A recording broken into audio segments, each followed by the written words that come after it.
तो मोहम्मद 20 वसीम आया होता। भारत के मंदिरों में ताकत होती तो महमूद गजनवी आया होता। भारत के मंदिरों में ताकत होती तो मोहम्मद घोरी न आया होता। अगर तुम ये कहोगे कि हर मस्जिद के नीचे एक मंदिर है, तो फिर हम ये कहना पड़ेगा कि हर मंदिर के नीचे एक बौद्ध मठ है। उत्तर प्रदेश की राजनीति में इतिहास के पन्ने पलटे जा रहे हैं। हालांकि ये बुरा नहीं है, इतिहास पढ़ना चाहिए, इतिहास के पन्ने पलटे जाने चाहिए ताकि पता चले कि इतिहास में क्या हुआ, कब हुआ, क्यों हुआ, किसका वर्तमान पर कितना असर है और भविष्य में कौन सी चीज क्या भूमिका निभाएगी। रामजीलाल सुमन ने एक पन्ना पलटा और शुरू से मैं इस बात को कह रहा हूं कि उनकी मंशा क्या थी। उन्होंने भारतीय जनता पार्टी की नफरत की राजनीति के सामने एक पन्ना पलटा कि तुम पूरे इतिहास को हिंदू और मुसलमान का इतिहास, धर्म का झगड़ा मत बनाओ। सीधी सी लाइन यही थी। उसमें उनके कहने का तरीका ऐसा हो गया होगा जिससे लोगों को लगा होगा कि वो किसी योद्धा का अपमान कर रहे हैं, और जबकि इतिहास के जब पन्ने पलटे गए तो यह कहा गया कि वो योद्धा ऐसा किया नहीं था जो रामजीलाल सुमन ने कहा, नहीं बुलाया था। लेकिन इतिहास के 2-4 प्रमाण ऐसे मिल जाते हैं कि नहीं भाई, इसके भी प्रमाण है। उसके बाद क्या हुआ? खुलेआम तलवारें लहराई गई उत्तर प्रदेश की सड़कों पर, खुलेआम गालियां दी गई, धमकियां दी गई, और केवल रामजीलाल सुमन को निशाना नहीं बनाया गया। यह बात उत्तर प्रदेश के पूर्व मुख्यमंत्री रहे, देश की तीसरी सबसे बड़ी पार्टी के मुखिया और सांसद, एक ऐसे शख्स को गाली दी गई जिसने जाति की नहीं विकास की राजनीति की, अखिलेश यादव को। और आपको पता होना चाहिए कि उत्तर प्रदेश में कानून व्यवस्था का आलम क्या है। तलवार से एक व्यक्ति केक काट करके मौर्य जी जौनपुर में जन्मदिन मना लिए, जेल चले गए, और आगरा में खुलेआम तलवारें लहराई गई, धमकियां दी गई, सब मौज में है। बनारस का एक शख्स हरीश मिश्रा, जो मिश्रा जी वाले नाम से मशहूर है, सरकार से सवाल पूछता है, सामाजिक न्याय की बात करता है, उस पर किसी ने हमला कर दिया तो हमलावर जेल में नहीं गया। नहीं, आप गलतफहमी में हैं कि उत्तर प्रदेश में कानून का राज इस तरह वाला है। जिसके ऊपर हमला हुआ वही जेल में चला गया। यह है कानून व्यवस्था उत्तर प्रदेश की। खैर, इस पर बहुत सारी बातें हुई हैं, लेकिन अब इतिहास के 1-2 पन्ने और पलट लिए गए हैं। रामजीलाल सुमन बाबा साहब डॉक्टर भीमराव अंबेडकर की जयंती मना रहे थे अपने आगरा में, और उन्होंने अपनी बात को थोड़ा एलोबरेट करते हुए व्यवस्थित तरीके से यह बात कही कि मैंने ये नहीं कहा कि किसी का अपमान करना है, किसी के खिलाफ बोलना है। यह भाजपा गड़े मुर्दे उखाड़ती है, यह भाजपा हर मस्जिद के नीचे मंदिर खोजती है, यह भाजपा इस देश के मुसलमानों को अपमानित करने का काम करती है।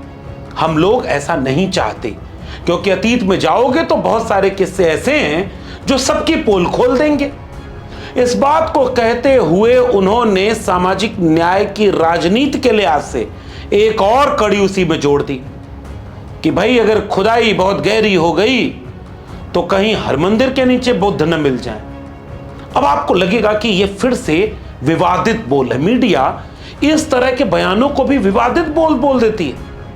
क्या उसने किसी सेना, जैसे अखिलेश यादव हिटलर की ट्रूपर्स आर्मी से तुलना करते हैं, और ये सेना वेना सब नकली है, याद रखना। हिटलर ने भी बनाई थी एक ट्रूपर। हिटलर अपने समय पर एक फौज रखता था, अपने कार्यकर्ताओं को पुलिस की वर्दी पहना देता था, फौज की वर्दी पहनाता था, फिर अपने विरोधी लोगों को पिटवाता था। उसका नाम था ट्रूपर्स, कहा करते थे उसे। ये बीजेपी वालों की ये ट्रूपर है, ये जो सेना दिखाई दे रही है, ये कोई सेना वेना नहीं है, सब बीजेपी वाले लोग हैं। उसके किसी बयान को विवादित बोल बताकर टेलीविजन पर लाइव चलाया क्या? नहीं चलाया। लेकिन एक दलित बोलेगा, एक पिछड़ा बोलेगा, इतिहास की कोई बात बोल दे तो वो विवादित बोल हो गया। तो रामजीलाल सुमन के इस बयान को भी कहा गया कि विवादित बोल हो गया। उन्होंने कहा कि देखो, हम डरने वाले किसी से हैं नहीं, इतिहास में कुछ पन्ने हमें भी मिले थे तो हमने उसको पढ़ दिया। हमारा मकसद किसी का अपमान करना नहीं है, लेकिन इतिहास के जो सच है वो सच है।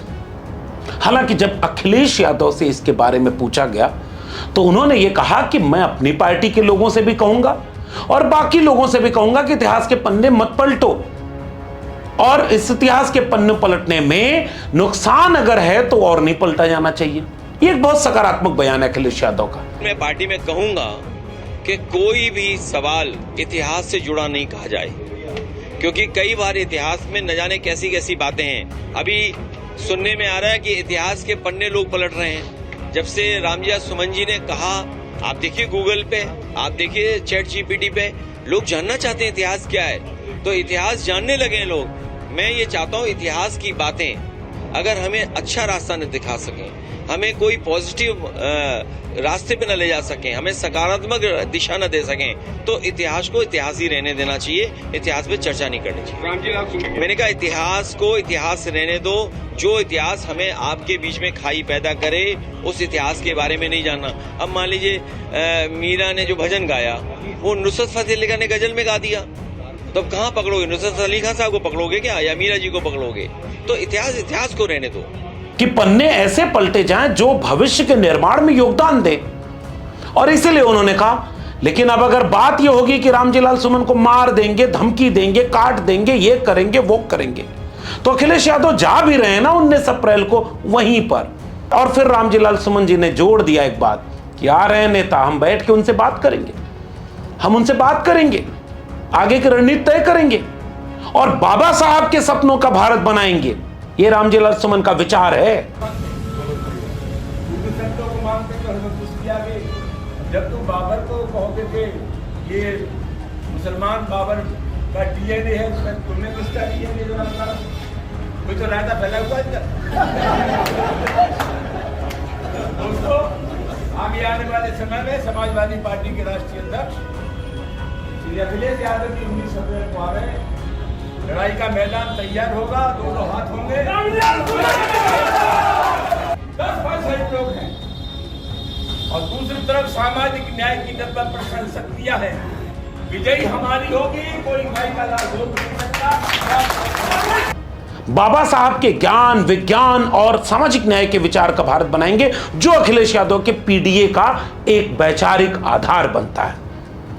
असली लड़ाई यहां है, इसलिए तलवारें लहराई जा रही उत्तर प्रदेश में, इसलिए विवाद किया जा रहा है। और रामजीलाल सुमन ने उसे बहुत व्यवस्थित बौद्धिक आधार दिया है।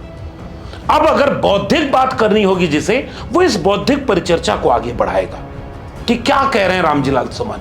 उसी बात को एक और वैचारिक आधार पर थोड़ा सख्त लहजे में इंद्रजीत सरोज ने कह दिया, जो समाजवादी पार्टी से विधायक हैं, मान्यवर कांशी राम की राजनीति की प्रयोगशाला से निकले हुए हैं और देश में बहुजन समाज पार्टी से लेकर के समाजवादी पार्टी के अपने सफर में सामाजिक न्याय के एक योद्धा की तरह उत्तर प्रदेश की राजनीति में अपनी भूमिका निभा चुके हैं। उन्होंने जो कहा उसको फिर से पूरा सुनिए। अगर भारत के मंदिरों में ताकत होती तो मोहम्मद बिन कासिम आया होता, भारत के मंदिरों में ताकत होती तो महमूद गजनवी आया होता, भारत के मंदिरों में ताकत होती तो मोहम्मद घोरी न आया होता और इस दुर्ग को लूटने का काम न किया होता। इसका मतलब मंदिरों में ताकत नहीं थी। अगर ताकत है तो सत्ता के मंदिर में ताकत है कि बाबा अपना मंदिर छोड़ करके आज सत्ता के मंदिर पर विराजमान। अब आपको शुरू वाला तो सुनाई दिया होगा कि अगर मंदिरों में इतनी ताकत थी तो उसे लूट के कौन ले जा रहा था, उसको क्यों कोई इस तरह छेड़ रहा था। बाहर से आक्रमणकारी आए तो किसने बचाया, किसने नहीं बचाया। एक सिनेमा का एक छोटी सी क्लिप मुझे मिली, मैं उसे दिखाना चाहता हूं। अमरीश पुरी एक विलन के रूप में मंदिर की तरफ प्रवेश कर रहा है और भीतर से कोई मूर्ति चुराकर बाहर भाग रहा है। पुजारी अमरीश पुरी की तरफ देख करके कह रहा है कि अरे आप रोक नहीं रहे हैं। तो अमरीश पुरी का डायलॉग है कि अगर भगवान ही इसे नहीं रोक रहे हैं तो मैं कौन होता हूं रोकने वाला। सिनेमा ये दिखाता रहा है। ठाकुर साहब इन्हें रोकिए, ये देवी माँ की मूर्ति चुरा कर ले जा रहे हैं। जब देवी माँ ही इन्हें नहीं रोक रही तो मैं रोकने वाला कौन होता हूँ। रोमिला थापर अपनी किताब भारत का इतिहास में भी इस बात की तरफ इशारा कर रही थी कि सोमनाथ मंदिर पर जब हमला हुआ तो हमलावर की संख्या कितनी थी और जितने लोग वहां मंदिर के आसपास आस्थावान थे वो कितने थे, फिर भी वो लड़ नहीं पाए। क्या वजह थी? मंदिरों पर हमले की वजह इतिहासकार ये भी बताते हैं कि वहां धन संपत्ति से लेकर के तमाम और भी चीजें थी, लेकिन वो इतिहास का एक पन्ना है जिसे छोड़ देना चाहिए। लेकिन बाबा साहब डॉक्टर अंबेडकर के विचार को आगे बढ़ाने के लिए, अपने लोगों को तर्क सिखाने के लिए, सामाजिक न्याय का अधिकार दिलाने के लिए जो बात कही गई उसे काट दिया गया। अब इंद्रजीत सरोज की फिर से वो वाली बात सुनिए जिसमें वो कह रहे हैं कि बाबा साहब डॉक्टर अंबेडकर इस देश के वंचित पीढ़ी के लोगों के लिए, दलितों के लिए, पिछड़ों के लिए क्या है। इस देश के अंदर कमर में झाड़ू बांध के चलना पड़ता था कि जहां तुम बैठो बाद में उठो तो निशान मिटाए दो। पैर में चीथड़े पुराने कपड़े बांध के चलना पड़ता था जिससे तुम्हारे पैर के निशान मिटते चले जाएं, दूसरे का पैर ना पड़े। ये भारत देश का इतिहास है जो आज हमें नकली हिंदू बना के हमारे वोट का सौदा करते। अब इंद्रजीत सरोज के तुरंत बाद मैं फिर से दिखाना चाहता हूं कि अगर इस देश की भावना आहत होनी है तो उसे आहत किया बाबा साहब के करोड़ों अनुयायियों की भावना को आहत किया इस देश के गृह मंत्री अमित शाह ने यह बयान देकर। मान्यवर, अभी एक फैशन होगा है अंबेडकर अंबेडकर अंबेडकर अंबेडकर अंबेडकर अंबेडकर। इतना नाम अगर भगवान का लेते तो 7 जन्मों तक स्वर्ग मिलता था। जो भी बाबा साहब के बारे में बुनियादी बात जानता है वो जानता है कि भगवान को लेकर उनकी क्या सोच थी। वो जानता है कि पाकिस्तान और द पार्टीशन ऑफ इंडिया में बाबा साहब हिंदू राष्ट्र के खिलाफ लिख के गए हैं। वो जानता है कि बाबा साहब एक तार्किक वैज्ञानिक चेतना वाला देश बनाना चाहते थे।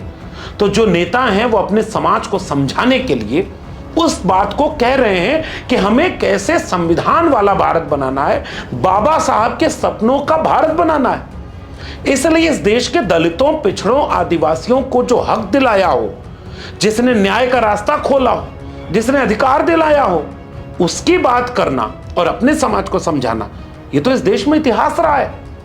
क्या कबीर के पन्नों को पलटकर नहीं पढ़ा जाना चाहिए? और कबीर पर तो बैन नहीं लगा। संत कबीर ने काकर पाथर जोड़ के मस्जिद लई चुनाए, ताचड़ मुल्ला बाग दे क्या बहरा हुआ खुदाए, पाहन पूजे हर मिले तो मैं पूजूं पहाड़, ताते ये चाकी भली पीस खा संसार। क्या कबीर को मिटा दिया जाएगा अब इतिहास से? कबीर के खिलाफ कौन लिंचिंग करने गया? कबीर की किताबें कौन जला रहा है? कबीर तो लिख के गए, दुनिया ऐसी बावरी पाहन पूजे जाए, तुम कद बाबन हम कद सूद, हम कद लोहू तुम कद दूध, एक बूंदते सब उत्पन्न कौन बाबन कौन सूदा। क्रांतिकारी समाज सुधारक कबीर थे। वो भी तो वही समझाए जो आज के लोग अभी अपने समाज को जगाने के लिए कहना चाह रहे हैं। रामजीलाल सुमन भी बाबा साहब अंबेडकर के विचारों को मानने वाले एक दलित समाज के नेता हैं। इंद्रजीत सरोज भी एक दलित समाज के नेता हैं। लेकिन पावर में कौन है? वो मिसकोट कर देता है आपके नेता की बात को और अचानक से एक ऐसा माहौल बना देता है, देखो ये धर्म के खिलाफ हैं ये सारे लोग। नहीं भाई, इस देश में कबीर, रैदास, पलटू, दादू, भीखा, बुल्ले शाह, बाबा फरीद, मन्ना रंगाए रंगाए जोगी कपड़ा से लेकर के मन चंगा तो कठौती में गंगा इस देश की सांस्कृतिक विरासत का नाम है। बुल्ले शाह ने लिख दिया कि गंगा नहाए गण मुक्ति नाही, 100 गोते लाइए। इसी देश में गुरु नानक ने क्या लिखा, इसी देश में बुल्ले शाह बाबा फरीद ने क्या लिखा, इसी देश में गुरु घासीदास ने क्या लिखा, इसी देश में महात्मा फूले ने क्या लिखा, इसी देश में छत्रपति शाहू जी महाराज ने क्या किया, इसी देश में डॉक्टर राम मनोहर लोहिया अपने हिंदू बनाम हिंदू किताब में क्या लिखते हैं। अब इस पर बात नहीं होगी क्या? और जो बात करेगा मीडिया उसको विवादित बोल बता करके समाजवादी पार्टी के खिलाफ चर्चा चलाएगी ताकि उसको भ्रमित कर दे वोटरों को कि देखो ये लोग धर्म का अपमान कर रहे हैं, सनातन का अपमान कर रहे हैं। कबीर की बात करना, बुद्ध की बात करना, बाबा साहब की बात करना कैसे अपमान हो गया किसी धर्म का? और क्या अब इस पर बात नहीं होगी? और हमला करने के लिए समाजवादी पार्टी के ऊपर इस बात को मिसकोट करके मीडिया आपके मन में ऐसे प्रेजेंट करेगी कि ये सब लोग धर्म का अपमान कर रहे हैं। लेकिन अपमान तो इस देश में उस व्यक्ति का हुआ, उसके पूरे कुनबे का हुआ, उसके पूरे समाज का हुआ जो मुख्यमंत्री रहने के बाद डायल 100 चलाता था, जो मुख्यमंत्री होने के बाद घर घर एम्बुलेंस, समाजवादी एम्बुलेंस पहुंचाया, जिसने मुख्यमंत्री होने के बाद महिलाओं सुरक्षा के लिए 1090 बनवाया, जिसने मुख्यमंत्री होने के बाद 18 लाख लैपटॉप बांटे, जिसने मुख्यमंत्री होने के बाद मोबाइल पकड़ाया लोगों को, जिसने मेट्रो चलवाई, जिसने एक्सप्रेसवे बनवाया, जिसने गांवों तक विकास की धारा पहुंचाई, जो टेक्नोलॉजी में इतना क्रिएटिव और इनोवेटिव था, उसका घर गंगाजल से धुलवाकर किसकी भावना आहत की गई। यह है असली लड़ाई। यह है असली लड़ाई कि मंदिर जाने के बाद उनका क्यों मंदिर धुलवाया जाता है। यह है असली लड़ाई कि उनको हमला करके गोली मारने की बात कहने वाला आज तक गिरफ्तार नहीं हुआ।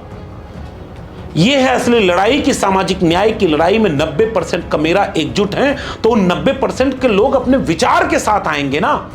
वो बाबा साहब को अपना नायक मानते हैं तो बाबा साहब के विचार को जनता को समझाएंगे ना। वो बताएंगे ना कि मंदिर धोने के पीछे की वजह क्या थी। वो बताएंगे ना कि दलितों पिछड़ों को कैसे मारा जा रहा है, उनके हक और अधिकार को लूटा जा रहा है।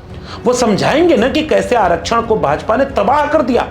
आउटसोर्सिंग से सब नौकरी भर रही जिसमें कोई आरक्षण नहीं, लेटरल एंट्री ले आ रही, 69,000 शिक्षक भर्ती घोटाला ला के पूरा आरक्षण खा गई, और हर जगह सरकारी शिक्षा बर्बाद, सरकारी नौकरी बर्बाद, तो आरक्षण खत्म। तो ये बात पीडीए के नेता अपने समाज को समझाएंगे ना। वो समझाएंगे ना कि 90% लोगों का थाना चलाने में कोई भूमिका है क्या। थाने में कौन है, विश्वविद्यालय के कुलपति में कौन है, डीएमएसपी कौन है, कौन हक मार रहा है, कौन पैसा कमा रहा है और कौन मारा जा रहा है। इस तस्वीर को गौर से देखना। प्रयागराज जिले में एक दलित नौजवान ने बोझा ढोने से मना किया, बोझे के साथ जलाकर मार दिया गया। यह लड़ाई इस 90% पीडीए को एक करने की है। यह लड़ाई इस विचारधारा को स्थापित करने की है। यह लड़ाई इस विचार को स्थापित करने की है जो अपने हक, अधिकार और सम्मान के लिए एकजुट हो रहा है। और इसलिए मीडिया अब इस तरह के तमाम बयानों को तोड़ मरोड़ कर धर्म के खिलाफ खड़ी कर देगी, ताकि आपको भी लगेगा कि समाजवादी पार्टी के लोग तो धर्म विरोधी हो गए। लेकिन यह नहीं बताएगी कि बाबा साहब डॉक्टर अंबेडकर अब समाजवादी पार्टी के विचारक हैं, डॉक्टर राम मनोहर लोहिया विचारक हैं। पीडीए की लड़ाई समाजवादी पार्टी के 90% लोगों की लड़ाई है। और रामजीलाल सुमन हो चाहे इंद्रजीत सरोज हो, वो बाबा साहब के सपनों और विचारों को आगे बढ़ाने की कोशिश कर रहे हैं। ये लोग कभी ये नहीं बताएंगे कि गंगा में डुबकी तो अखिलेश यादव ने भी लगाई, मंदिर तो अखिलेश यादव भी बनवा रहे हैं। अखिलेश यादव के मंदिर बनवाने का विरोध भी कौन किया?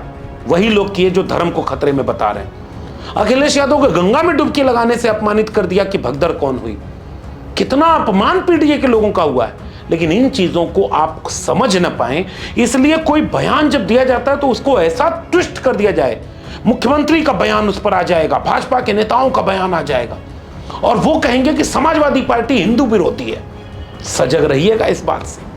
जो असली हिंदू विरोधी है वो अपनी कुर्सी को खतरे में देख करके हिंदू को खतरे में बता देता है। सजग रहिएगा, उसे पहचानिए। वरना एक बयान सुनवाता हूं आपको, इस बयान को सुनिए। ये बीजेपी का नेता है और इसने कितना अपमानजनक बात जोधाबाई से जोड़कर पूरे समाज के ऊपर टिप्पणी की।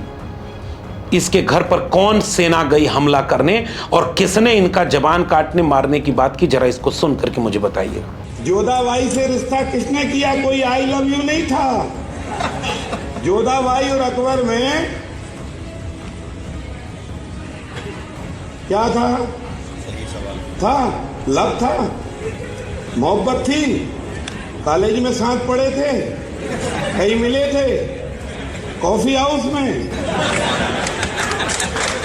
जिम में। जब लोग सत्ता के लोभी हो जाएं और सत्ता को चाहने के लिए बेटी को दांव पर लगा दे, ऐसे लुटेरों से भी सावधान रहो जो तुम्हारे हैं पर धर्म को धोखा दे सकते हैं। अब उत्तर प्रदेश की राजनीति पर अगर नजर रखते हैं तो ओम प्रकाश राजभर जी के इस बयान को सुनिएगा, जो आज बीजेपी के साथ हैं और बीजेपी के मंत्री हैं और बीजेपी के मंत्री के साथ खुद मुख्यमंत्री के बगल में बैठते हैं। लेकिन उन्होंने कहा कि लात खाते हो तो कहां जाते हो? मंदिर जाते हो।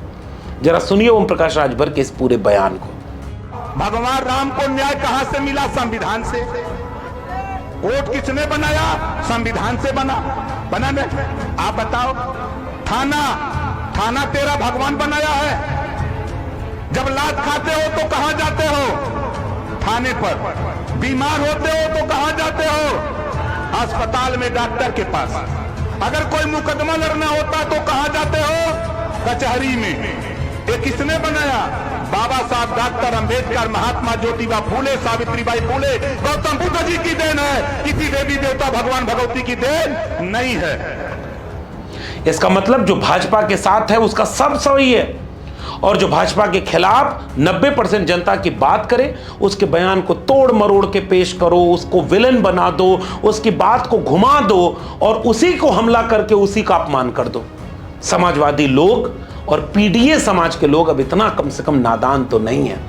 वो देख रहे हैं, जान रहे हैं कि कौन उनके हक की बात कर रहा है, हित की बात कर रहा है, और कौन हित की बात करने पर खुलेआम धमका रहा है। वो चाहता है कि 90 के पहले का वक्त वापस लौट आए। तलवारें लहरा करके गांव में कोई घूमना चाहता है, कोई बांध करके बोझे में जलाना फिर से चाहता है, कोई खटिया पर बैठे हुए लोगों को उठाना फिर से चाहता है, कोई सड़क पर बराबरी के साथ चलने वालों को फिर से रोकना चाहता है, कोई विश्वविद्यालय पहुंच के दलितों पिछड़ों को फिर से बाहर निकाल रहा है, कोई आरक्षण को खत्म करना चाह रहा है, कोई इस देश में, उत्तर प्रदेश में फिर से वही सामंती शासन लाना चाह रहा है, जिस बात को इस देश का पीडीए समझ रहा है। इसलिए असली लड़ाई 90 बनाम 10 की है। असली लड़ाई सामाजिक न्याय और संविधान बनाम मनुस्मृति और सामंतवाद से है। इसलिए सजग रहिएगा। मीडिया ये सब नहीं दिखाएगा। मीडिया जहर फैलाने के लिए एक तरफा चीज दिखाएगा। आपकी जिम्मेदारी है कि आप पूरे प्रोस्पेक्टिव को समझें, भ्रम में न जाएं और गलत न समझें, ताकि राय आपकी बने तो मुकम्मल बने। और पहचानिए कि आपका वैचारिक प्रतिपक्षी कौन है। आपका क्या मानना है इस पूरे प्रकरण पर नीचे कमेंट बॉक्स में जरूर बताइएगा। अगर आपने अब तक मेरे चैनल को सब्सक्राइब नहीं किया है तो सब्सक्राइब करिए। ऐसी तमाम जरूरी बातें हम ही आपको बताएंगे।